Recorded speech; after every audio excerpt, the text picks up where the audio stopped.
I remember the way Mama coaxed me out of bed, past Baba and Zain, fast asleep in their hanging cots.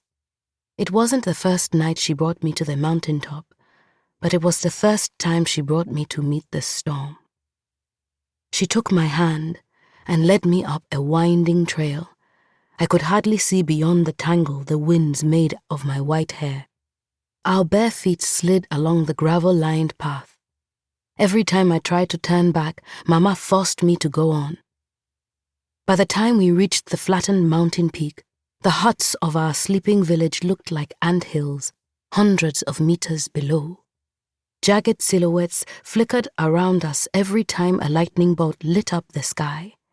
I felt like I could reach over the peak's edge and touch the clouds. Feel her, Zélie. My tiny frame shivered in the pounding rain, but the violent downpour only made Mama feel more alive. She stretched her long arms wide and raised her head to the chaos above. When the lightning crackled around her, she looked like a god. "That's it, little Zélie," Mama nodded. I closed my eyes and lifted my hands to the raging skies. Oya's storms don't just bring the rain. They are our harbinger of her sacred change. I hold on to the memory of Mama's words until my eyes begin to sting. Every time I think I can't lose anything else, I lose everything.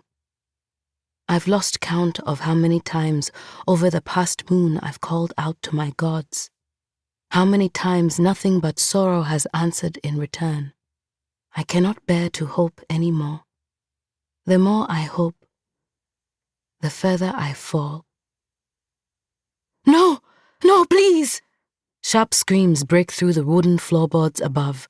I wince as the girl's shrieks grow. I don't know what hurts more, the sound of the Magi's screams or the haunting silence that follows when they stop. There have always been enemies to fight, always those who wished the Magi harm. I knew our battles might never end, but I never thought those battles would stretch beyond Orïsha's borders. It's been almost a full moon since the skulls descended upon Orïsha's shores. A full moon since my fellow Magi and I were ripped away from our home. After we awoke on the ship, they separated the boys from the girls. That was the last time I saw my brother Zain. At first, I had the other female elders, the captured members of the resurrected Magi clans. But for the past half moon, I have been locked in this hold alone, left to face the skull's torture on my own.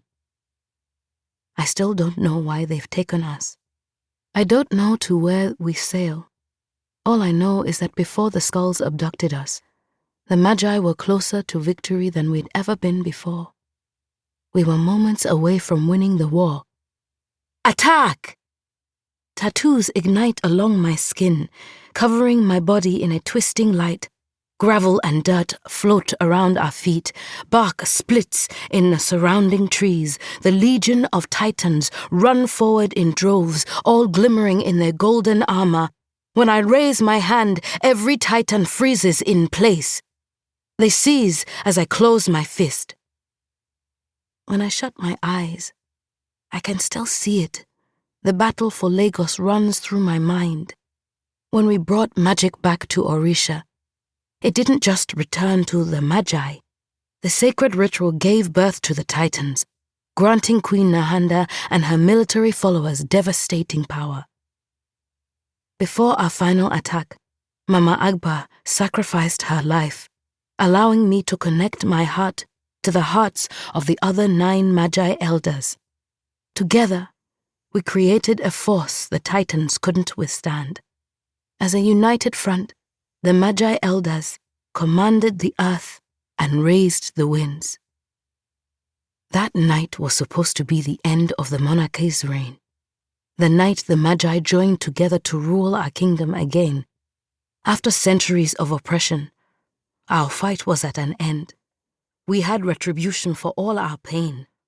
But now, I stare at my shackled